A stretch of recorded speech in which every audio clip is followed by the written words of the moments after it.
Hi, my name is Jessica Frew and I would like to talk to you about the process involved in doing a Section 14 transfer. First of all, what is a Section 14 transfer? A Section 14 transfer is the transfer of retirement fund benefits from one retirement fund to another. It is called a Section 14 transfer because the process to be followed is outlined in Section 14 of the Pension Funds Act. Section 14 transfers will either follow a Section 14.1 or 14.8 process. The difference being that for Section 14.1 transfers, we are required to submit the transfer documents to the Registrar of the Pension Funds, also known as the FSCA.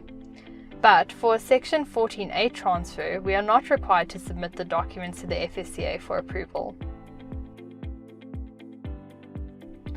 A Section 14.8 transfer is only applicable in the following cases: where both the transferor and transferee funds are valuation exempt, where both the transferor and transferee funds are beneficiary funds, where the transferor fund or transferee fund is neither registered nor required to register under the Pension Funds Act, and the other fund is valuation exempt, where the transfer is going to an unclaimed fund.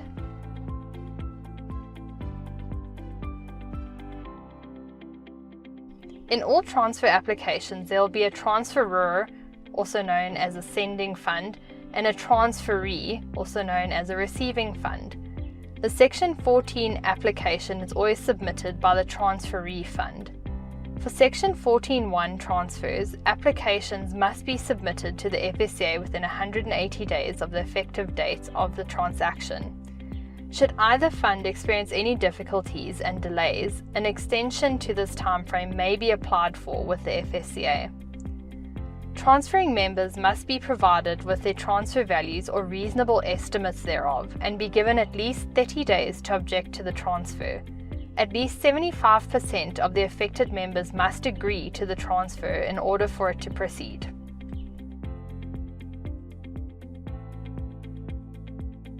Moving on to the procedure. The process usually starts with the transferor fund, also known as the sending fund. They would need to do the following. Step 1. Ensure that the members of the transferor fund are eligible to join the transferee fund. Step 2. A clear communication exercise to the affected members must be done.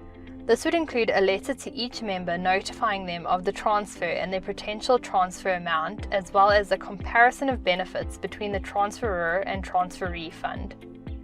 Step 3. Should any objections or queries be received, the transferor fund must ensure that these are all noted and responded to. Step 4. Draw up the Section 14 documents.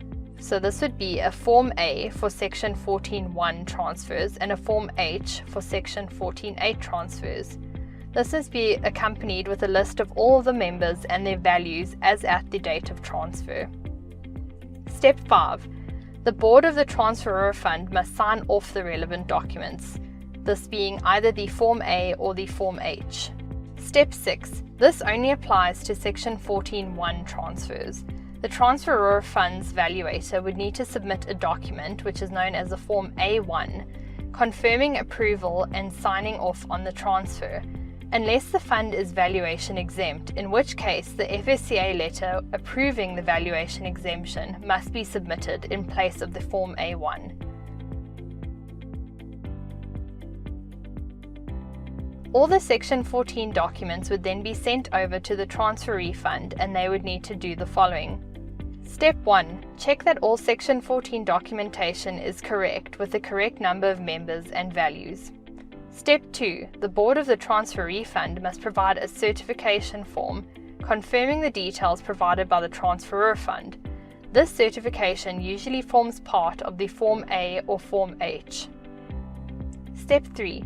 If applicable, the valuator of the transferee fund must submit a document, also known as a Form A2, confirming approval and signing off on the transfer.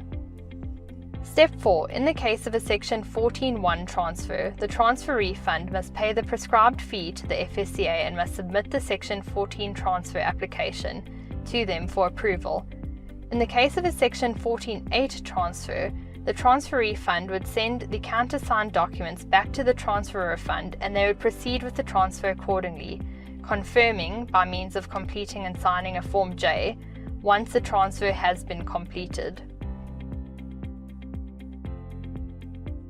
Steps 5 to 7 will only apply to Section 14(1) transfers which are submitted to the FSCA. Step 5. The FSCA will consider the application and may raise queries with regards to the transfer. Once a query has been responded to, the FSCA may take up to 45 days to reassess the transfer application. Step 6. Once the FSCA is satisfied, they issue a Section 14 approval certificate.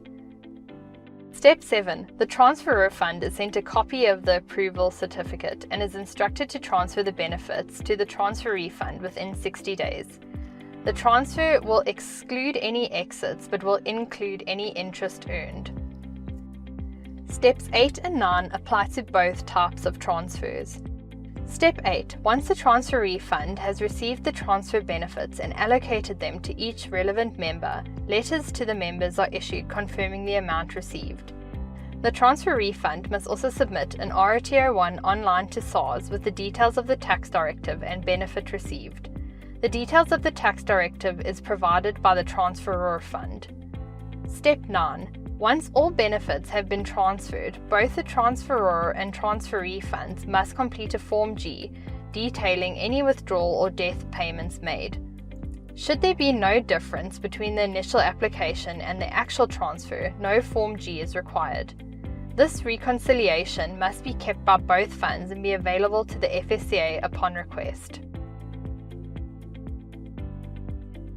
Important notes and considerations for Section 14 transfers. Members should not be adversely affected by the length of time a transfer takes, as they are due interest from the transferor fund. This interest will accrue from the effective date of transfer right up until the transfer is finalized, when the funds are actually paid over. Should any member wish to exit before the transfer has been completed, the member would need to complete 2 exit forms.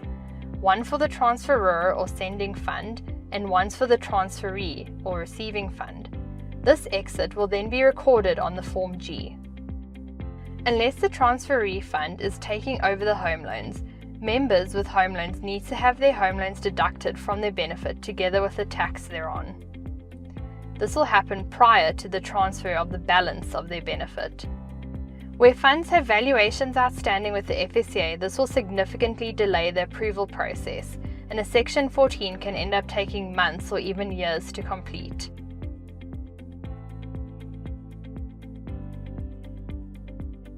In closing, it can be appreciated that Section 14 transfers may be a lengthy process. However, it is important to remember that members are not negatively affected by this and that any member who wants to exit the fund at any stage during the Section 14 process can still easily do so.